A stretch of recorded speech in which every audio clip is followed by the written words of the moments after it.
امیری کا جنازہ نکل گیا، غربت عروج پر آ گئی، صبح کو کھاتے ہیں شام کے لیے نہیں ہوتی، شام کو کھاتے ہیں صبح کے لیے نہیں ہوتی، ماں کا ایک ہی لباس تھا وہ بھی پھٹ گیا۔ اللہ اکبر، جگہ جگہ سے جسم جھلک رہا تھا۔ یہ بچہ گیا اپنے چاچا جی کے پاس، اس کے گھر میں گیا، جاتا ہوں کوئی پھٹا پرانا لباس لے کے آتا ہوں۔ ماں کا ایک ہی لباس تھا وہ بھی پھٹ گیا ہے، جگہ جگہ سے جسم جھلک رہا ہے۔ اللہ اکبر، یہ یہودی ماں کا یہودی بچہ گیا اپنے چاچا کے گھر میں، جا کر اس نے دستک دی۔ چاچا باہر نکلا، ہاں بھی کیا لینا چاہتے؟ اس نے کہا چاچو جی میری ماں بے لباس بیٹھی ہے، میری ماں کا ایک ہی لباس تھا وہ بھی پھٹ گیا ہے، جگہ جگہ سے جسم جھلک رہا ہے، تیرے بوہے پہ آیا ہوں، تیرے دروازے پہ آیا ہوں کوئی پرانا سا لباس لینے، تیرے گھر میں کوئی پرانا لباس پڑا ہو تو اٹھا کے مجھے دے دے، میں جا کے اپنی ماں کا جسم ڈھانپ سکوں۔ چاچو جی نے جو رویہ اختیار کیا تو بچہ روتا ہوا واپس آ ہی رہا تھا، راستے میں سے ایک شخص مل گیا۔ اس شخص نے کہا بچے تو کیوں رو رہا ہے؟ اس بچے نے کہا نہ پوچھ میاں، میری ماں بے لباس بیٹھی ہے، مجھے اس وقت لباس کی اشد ضرورت ہے، اپنے چاچا کے پاس گیا تھا لباس لینے، چاچا جی نے مجھے مارا ہے، دھتکارا ہے، دھکے دے کر حویلی سے باہر نکال دیا ہے، بس دل جو رو رہا تھا نا آنکھیں بھی رو پڑی۔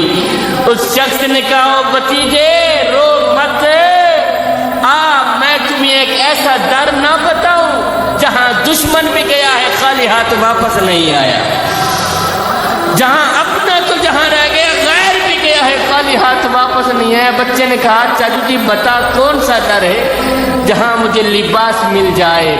اس شخص نے کہا بھتیجے چلا جا صحن حرم میں، وہاں محمد نام کا ایک شخص بیٹھا ہوا ہے، اور میں نے سنا ہے اس کے بوہے پہ اگر دشمن بھی چلا جائے خالی ہاتھ واپس نہیں بھیجتا۔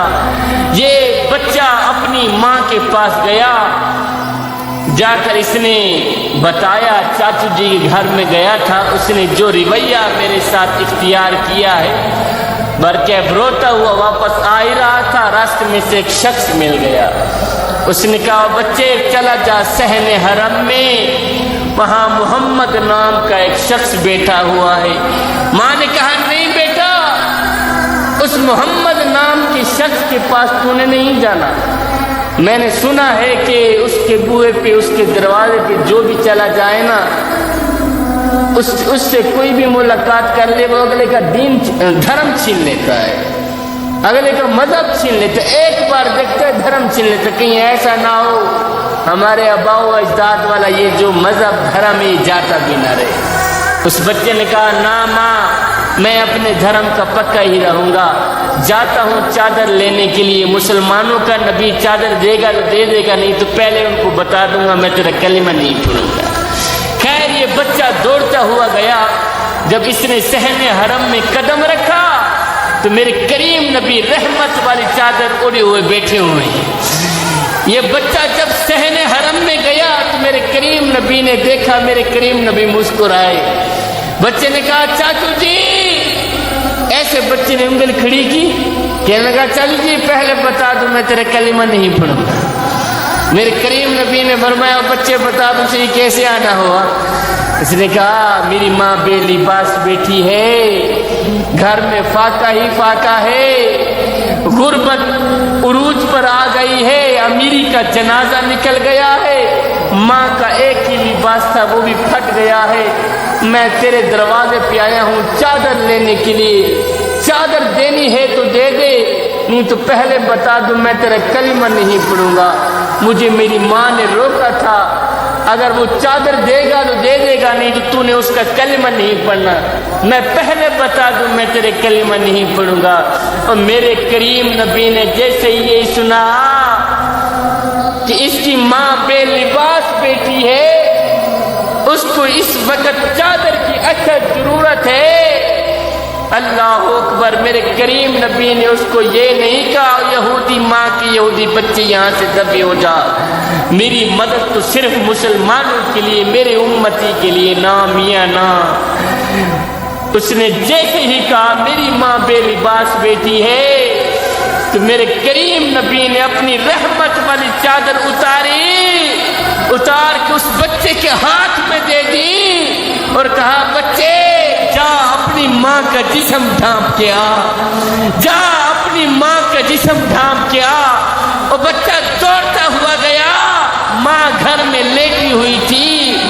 بچے نے جا کر رحمت والی چادر جب ماں کے اوپر اڑائی، ماں کے دل کی دنیا بدل گئی۔ ماں نے کہا بچے کہیں اپنا دھرم تو نہیں دے کے آ گیا؟ بچے نے کہا نا ماں، دھرم بھی بچا کے آ گیا ہوں، اللہ اکبر، چادر بھی لے کے آ گیا ہوں۔ اے ماں تڑپ اٹھی، ماں رو کر کہنے لگی بیٹے تو چاچا کے پاس گیا تھا چادر لینے کے لیے، تجھے چادر نہیں دی تھی، اس نے دھکے دے کر حویلی سے باہر نکال دیا۔ ہے کتنا کریم ہے مسلمانوں کا نبی، وہ کتنا رحیم ہے مسلمانوں کا نبی۔ اس نبی کو ماننا چاہیے، اس نبی کے دھرم کو بھی ماننا چاہیے، اس نبی کے مذہب کو بھی ماننا چاہیے، اس نبی کے خدا کو بھی ماننا چاہیے۔ کیوں؟ اس لیے جو نبی غیروں کا اتنا خیال رکھتا ہے، وہ نبی اپنوں کا کتنا خیال رکھتا ہے۔ اللہ، جو نبی